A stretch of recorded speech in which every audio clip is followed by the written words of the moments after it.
Hey guys, it's Chris Love, Normal Fat Guy here, going live on Spartan Obstacles. Trying something a little different here in the backyard. Hopefully the road over there is going to cooperate and not have some noisy vehicle go by. So this weekend was pretty exciting if you're an obstacle course racer. Sure enough, there it goes. Anyway, so this weekend was pretty exciting if you're an obstacle course racer.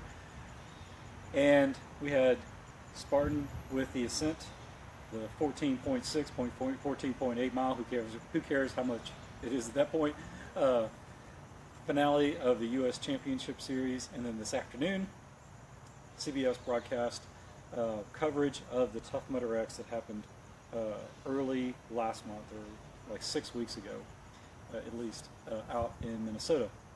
First, let's talk about West Virginia. The live stream, still really good stuff going on by Spartan. I was a little worried they were going to have a hard time covering this one since it was almost twice as long as all the other races, and I wasn't sure how they were going to cover it since a lot of the course was bushwhacking, and I knew they wouldn't be able to show what was really going on. And that really played out, but I thought they did a really good job of kind of filling in the space, and I wonder if they even actually architected the course so they could have the women's and the men's competitors going through time so that they would keep kind of coming through that festival area so they would have stuff to cover, basically. So how did the race shake out? Well, on the women's side, which is where a lot of the excitement was actually going for with second place, Kobl got the win, and she was ecstatic about it, and somebody who appreciates somebody who's getting an advanced degree in science and engineering. Seeing her achieve athletic success like that is really exciting to me. Anyway, but it was great, and I want to point out something there. If you watch the live coverage, she got to the multi-rig, which was the last obstacle, and it looked like she was going to buy it. She couldn't get off the rings to the horizontal bar, and I mentioned this before on a few of the videos I've already released. You got to be able to recover on some of these obstacles, in particular the rigs.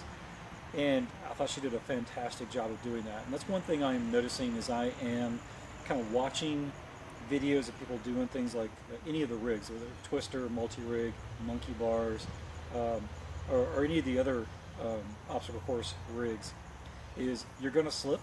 You're going to slip, you're going to fall. Just try not to fall on the ground and fail the obstacle. That's the main thing. Learn how to hang on, learn how to recover.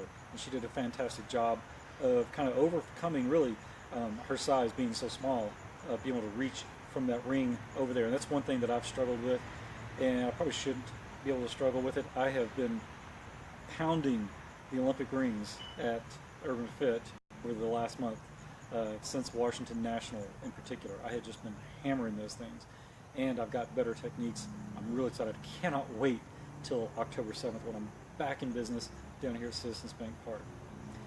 Now on the guys' side, it was kind of interesting. I was wondering if Hobie was going to kind of pull back and not race hard, and it looks like he raced hard for good first half of the race, and then he just kind of had fun. Coming down the stretch, he was just kind of goofing off. I'm not even sure what place he finished in. It was somewhere around 9 to 10. And he was just goofing off with the other two guys he was kind of getting off the rig with, racing into the power jump. So it's kind of interesting to see him not necessarily just push it to win it. Maybe he couldn't. I don't know. I don't know what the deal was. But he didn't. And that's okay, because he already won the U.S. Championship Series. But a big shout out to Captain Killian. Robert Killian did win the race. It was his first U.S. Championship Series race win since he won the world title back in 2015, so he was pretty excited about that. I've been a little worried about him. I feel like he may have been over racing because he races a lot. He's been doing all the Stadium Series events. He did not do Dodger Stadium last week, and I thought that was very key, probably a key for him to be ready to do the Beast this past weekend. He did say he was doing the Sprint and the Super today. See how that played out for him. I know he could handle it. I'm not worried about that, but it does affect your overall ability to achieve those top tier spots, those first and second places, what he's really going after consistently. So that's pretty interesting. But the story of that race, I think really there was two nice stories from the men's race. Ryan Kent finished second, which is probably the best race of his life. Now he's finished first in other races, but this is like a championship series race, and for him to finish at the top of the podium like that, at least in second place, that was huge. I know the guy's been working really hard. He's been doing tons of the stadium races. I've been seeing him at the stadium races this year. I haven't got a chance to actually meet him yet, but he's been finishing right behind Robert Killian at those races. So really, it's kind of interesting. The stadium races they run together, they're finishing 1 and 2, and they finished 1 and 2 yesterday as well. So maybe that's an interesting sign. It looks like Ryan has got his endurance up and going, because you're really wondering, could he keep up that pace he was going at? Because he was out in front for a good part of that early part of that race, and he kind of fell back, I think, third at one point, but he did pull up and get second. So it's really good to see him do that. But I want to give a big shout out to my fellow Wolfpacker, Ryan Woods, finishing third and looking strong on those obstacles. I know he opted to burpee out of the tire flip, and that was a fantastic strategical thing. The more I'm talking to people about that stupid tire flip, especially on the guy's side, the more I realize it's better to just burpee out of it, because it's so hard to get your fingers up underneath that tire and get it flipped up. And they actually timed some of the guys going through there, and it was taking them 2-3 minutes to get through that tire flip. And if you're at that level, you should be able to do those burpees in 90 seconds, no more than 2 minutes, and you're probably saving yourself a lot of frustration. I know for me, when I do those deadlifts, that can really take, that right there is one of the most difficult things for me to do. It really takes a lot of starch out of me. So that's the term I like to use. But it really kind of just gets me out of my rhythm for the most part. That and the big Atlas stones are another one that does cause me problems. I've had my hamstrings just wrecked on an Atlas stone before. So I totally get the let's just burpee out of this thing and move on mentality on that. He gave it a decent little try there. He knew he was just going to go burpee out of it, though. He just did what he had to do to justify the burpees. So good strategy on his part. It looks like he was the only one he burpeed on. The guys did a good job hitting their spear throw. Women not so much, and so that kind of plays out that it was neutralized. And it is interesting too to see which obstacles kind of shake the field up between the men and the women. And yesterday was that tire flip for the men, and the women, there's a little bit of the spear throw. The top women didn't really shake up much more other than that spear throw, to be honest with you. And, you know, big condolences out to Faye Stinning. She just did not have a good day. I've been there. I've done that. I know she was a little sad today on Instagram, but that's okay. She's still a fantastic racer. I'm sure she's going to show up and do well at Tahoe. Now, on to the next topic. Tough Mudder X. Now, I haven't talked about Tough Mudder on any of these videos because this is Spartan Obstacles. But Tough Mudder is another top-notch obstacle course series, as is Savage Race, and then you got Warrior Dash, and then there's a few others, a lot of little local ones like the Challenge and whatnot. But Tough Mudder is obviously basically neck and neck with Spartan as far as brand recognition. They have two totally different approaches, but I was really excited about this Tough Mudder X because Tough Mudder is starting to lean into having real competition stuff, you know, the toughest mudders and the world toughest and all that kind of stuff. But now they've got the short course, and this really attracts me quite a bit. So if you aren't familiar with Tough Mudder X, it's a 1 mile course with 10 obstacles and 10 functional fitness stations, really let's just say CrossFit exercises. And they hand-picked, I guess they picked about 80 what they consider top athletes to compete. And it was really dominated by the obstacle course elite. Hunter McIntyre, Ryan Atkins. Which, speaking of, Ryan Atkins did not run West Virginia yesterday, which I thought was a surprise, but I figured out why. He was doing the Chicago Toughest Mudder overnight.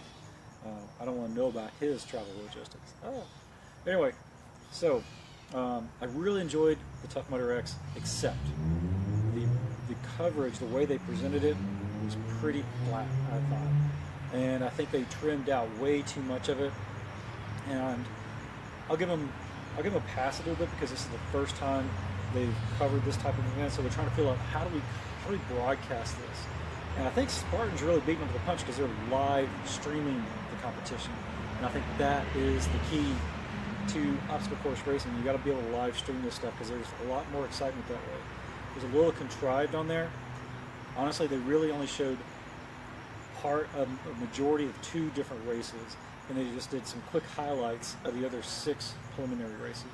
Now, next Sunday is going to be the championship heats, and I got to imagine they're going to cover from wall to wall both men and women. Now, there is a time cap on the event. For men, it was 20 minutes. For women, it was 25 minutes to complete the whole mile, and evidently some of them didn't finish. I have not seen the full listing of who placed where as far as the results go from the different heats. But the way it worked, they had 4 different heats for men, 4 different heats for women. I believe 10 people in each heat, and then the top 10 times for the preliminary rounds got to go do the championship. Now, spoiler alert, Hunter wins the whole thing, Corinna wins the whole thing on the women's side, and that makes sense if you saw the preliminary today because they were way out in front of everybody else today. Now, I did like seeing some of the Tough Mudder obstacles. I don't remember some of those obstacles being at the Tough Mudder I did a couple of years ago. For example, the monkey bars with the big circus wheels. And I gotta be honest, I fell off the monkey bars like 5 bars in, so they may have been there and I just didn't even realize it. That was way back then. I probably could do it now. I don't remember a rope climb at a Tough Mudder, but it might have been there too. I just don't remember it. I like the way they did the rope climb. Instead of a bell to slap, they had a little button to push to make a horn go off, and then you had to trial and traverse basically down from the top on a different rope. And I thought that was kind of interesting too. Plus, you had to jump out over the water to grab the rope. I thought it was a great setup for a rope climb. Now, hopefully next week will be a little better, but I think it's a good start for getting our stuff on there. And I've been somebody who favors these short course things being good TV spectacles, and I'm really excited to see what's going to happen with Tough Mudder X. And I've been pushing for, not that I have any influence, but I've been pushing for Spartan to maybe broadcast the Friday night time trials the same way, because those are basically, I think they're a mile, maybe 3/4 of a mile kind of course. Generally, the festival area obstacles the night before. Also, the stadium races. I don't know why they haven't been broadcasting the stadium races this year. If they got, obviously they're trying this out with NBC. Hopefully next year we'll have the stadium races or be able to broadcast. If you think about it, the logistics are all taken care of. All these Major League and NFL stadiums, even if they drop down to college level, will have the media infrastructure in place. They'll have good internet connectivity. Plus, they got cameras already stationed everywhere that they do use for the Spartan races up on the big Diamond Vision boards and things like that. So why not go the extra mile and broadcast the stadium races as well? Those are super exciting, and generally they'll be able to cover it within an hour, both the men's and women's top heats. And if you're lucky enough, maybe you can see me come drag in at the end too. Who knows? But anyway, I'd love to see the stadium series covered. I'd love to see those time trials covered. And you think about it, they're doing the great thing because they're just streaming it over YouTube and Facebook, which they don't have to pay broadcast rights for that. They just do it, just like I'm doing right now. This is fantastic age we live in, being able to just stream stuff. And speaking of short courses and live streaming, if you stuck around now, I got something exciting to talk about. So, I've already mentioned it in my rope climb video, but I think we're good to go for this. On Labor Day is my 46th birthday, and thank you all for taking the day off and celebrating with me. And I am going to celebrate by doing a 460 challenge. I'm going to give myself 4 minutes and 60 seconds. That's 5 minutes, but it sounds cooler to say 460 challenge on my 46th birthday. And I'm going to do a gauntlet. I think it's 16 or 17, or maybe 18 obstacles. I'm not totally sure. I'm going to try to knock them all out in 4 minutes and 60 seconds, and we are going to live stream it. It's going to come live from Urban Fit up in Hatfield, Pennsylvania, not far from me. That is where I train for Spartan races. They have a lot of the obstacles set up, and I'm going to take advantage of that. And before that, we're going to have a holiday morning workout. I have no clue what they've got in store for us. I may be so taxed I'm not going to be able to even hop over a wall. Who knows? But if you live in the Philadelphia, Southeast Pennsylvania area, maybe up in Allentown or down in Reading, this could be a great trip for you to come visit our Spartan gym. If you don't have access to a Spartan gym and you're off for the day, this is a great way for you to come get some Spartan training and get better for your next race. The gym's awesome. Carl and Tara do a fantastic job running the facility, and we've got a great set of members out there that are just fantastic to hang out with, very supportive. So I'm hoping that you're going to join me for that live stream September 4th. I think, based on, depends on what time the morning class starts and how long it runs, but from talking to Tara, who I think is organizing that workout, she's expecting maybe a 75-minute workout. Holy crap, that's going to work me out. So maybe around 10:15 to 10:30, we'll go live, and you can see if I can knock out all those obstacles in about in 4 minutes and 60 seconds. So hopefully you'll join me for that, and maybe even come join in person. I think they're going to be open to let other people try the same challenge. I don't know if we're going to live stream and all the rest of it or not, but definitely going to live stream mine right here on Spartan Obstacles, and hopefully you'll come out and join us as well if you're in the area. If not, join us online. Tell your friends. This will be a great way to celebrate Labor Day and my birthday, but also it's all about being 46 and hitting it with a vengeance, and taking on this challenge and showing that old age or middle age, whatever you want to look at it, it doesn't have to hold you back, and you can still do some pretty amazing things. So that's it. Live from my backyard, Chris Love, the Normal Fat Guy. Leave your comments in the section below. If you got an obstacle you want a tutorial on, leave that there too. I'm trying to think what my tutorials are going to be this week. I think I'm going to do the 8-foot wall on Tuesday, but let's see what happens.